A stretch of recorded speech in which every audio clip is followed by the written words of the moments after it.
Assalamualaikum warahmatullahi wabarakatuh. Halo semuanya, perkenalkan kami dari kelompok 3 Studi Kelayakan Bisnis yang beranggotakan Hikmah Ahlia Zahra, saya sendiri Yola Mahanisa dan rekan saya Fatwa Dewi Manawati. Di sini kami akan menjelaskan materi yaitu mengenai aspek manajemen. Selamat menyaksikan. Di sini saya akan menjelaskan tentang pengertian studi kelayakan bisnis. Menurut Johan tahun 2011, studi kelayakan bisnis adalah sebuah studi untuk mengkaji secara komprehensif dan mendalam terhadap kelayakan sebuah usaha yang merujuk pada hasil pembandingan semua faktor ekonomi yang akan dialokasikan ke dalam sebuah usaha atau bisnis baru dengan hasil pengembalian yang akan diperoleh dalam jangka waktu tertentu. Jadi, studi kelayakan bisnis itu adalah sebuah studi untuk melihat apakah sebuah bisnis itu cukup layak untuk dijalankan atau tidak. Manfaat studi kelayakan bisnis. Bagi pihak investor, manfaat dari studi kelayakan bisnis adalah untuk melihat berapa modal yang harus ditanamkan dan berapa potensi daripada usaha yang dijalankan serta nilai tambah yang dapat dihasilkan dari sebuah usaha. Kemudian bagi pihak kreditur, pihak penyandang dana eksternal yang ingin melihat resiko dana yang akan dipinjamkan dan juga kemampuan untuk mengembalikan dana pinjaman tersebut. Kemudian yang bagi pihak manajemen, yaitu pihak yang menjalankan usaha yang perlu melakukan perencanaan sumber daya yang diperlukan, serta kemungkinan resiko yang dapat terjadi di lapangan. Kemudian yang keempat yaitu pihak regulator. Pihak ini berkepentingan terhadap bentuk usaha yang akan dijalankan dan dampak terhadap masyarakat maupun perekonomian nasional. Kemudian yaitu faktor pengaruh dari studi kelayakan bisnis. Ada 3. Yang pertama, dana yang digunakan. Semakin besar dana yang dikeluarkan suatu proyek, maka semakin mendalam pula studi kelayakan yang harus dilakukan. Nah, dana yang dikeluarkan ini harus mampu memberikan pengembalian yang sesuai dengan keinginan investor. Kemudian yang kedua yaitu tingkat ketidakpastian. Tingkat ketidakpastian ini harus dapat diminimalisasi sebelum proyek dimulai, yaitu dengan melakukan studi kelayakan bisnis. Ketidakpastian proyek ini yang terjadi dapat diantisipasi secepat mungkin apabila dilaksanakan studi kelayakan bisnis. Kemudian yang ketiga, kompleksitas proyek. Semakin kompleks suatu proyek, maka akan semakin mahal pula biaya yang diperlukan untuk melakukan studi kelayakan bisnis. Nah, hal ini disebabkan oleh beberapa faktor serta segala keterkaitannya dengan pihak ketiga. Selanjutnya akan dijelaskan oleh Yola Mahanisa. Baik, di sini saya akan melanjutkan presentasi dari Saudara Hikmah, yaitu di sini ada aspek-aspek studi kelayakan bisnis. Jadi menurut Rambuti, aspek-aspek yang harus dipertimbangkan dalam studi kelayakan itu ada 4. Yang pertama adalah aspek pasar. Aspek pasar dalam studi kelayakan bisnis ini membahas mengenai besarnya permintaan, penawaran, dan juga harga. Permintaan dan penawaran dilakukan dengan menggunakan metode proyeksi selama beberapa tahun ke depan.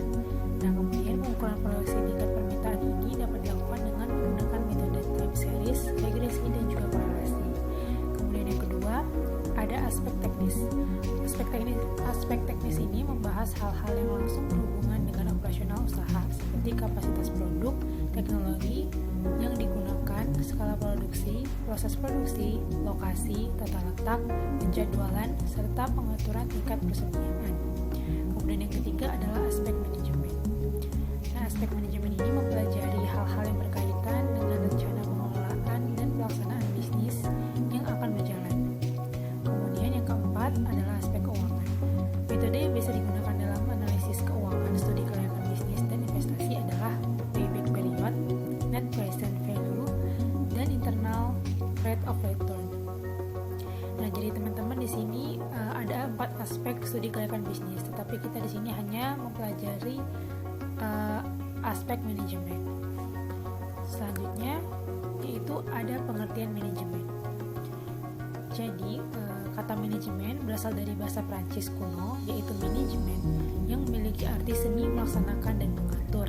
Sementara itu, pengertian manajemen secara umum diartikan sebagai pengelolaan, penataan, atau pengaturan. Manajemen menurut R.W. Griffin adalah sebuah proses perencanaan, pengorganisasian, mencapai sasaran atau goals secara efektif dan efisien. Kemudian, sedangkan manajemen menurut Terry, terdapat 4 fungsi manajemen, yaitu planning, organizing, actuating, dan controlling. Selanjutnya yaitu peran aspek manajemen dalam studi kelayakan bisnis. Jadi di sini menurut Ibrahim, dalam usaha untuk melaksanakan proyek atau usaha yang telah dinyatakan layak untuk dikembangkan, peranan manajemen tidak dapat diabaikan untuk keberhasilan dari usaha tersebut.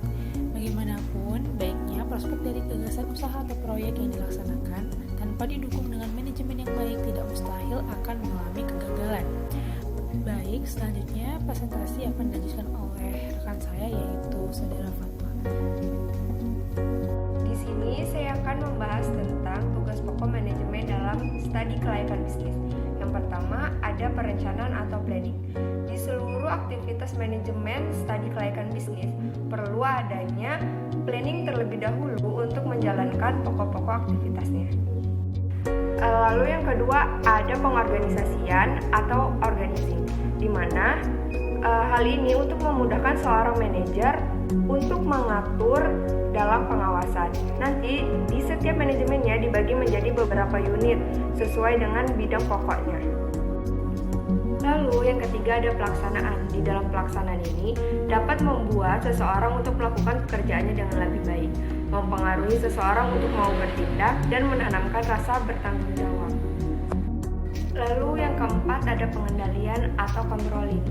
Di dalam pengendalian ini untuk menetapkan standar pelaksanaan tujuan perencanaan, membandingkan kegiatan nyata dengan standar perencanaan untuk menjamin sumber daya dilakukan secara efektif. Lalu yang terakhir ada evaluasi. Di dalam evaluasi ini merupakan pemecahan masalah sebelum menjadi besar dan memastikan bahwa manajemen perencanaan dilakukan dengan baik dan benar. Baik, itu saja yang dapat kami sampaikan mengenai aspek manajemen dalam studi kelayakan bisnis. Lebih dan kurangnya kami mohon maaf. Wassalamualaikum warahmatullahi wabarakatuh.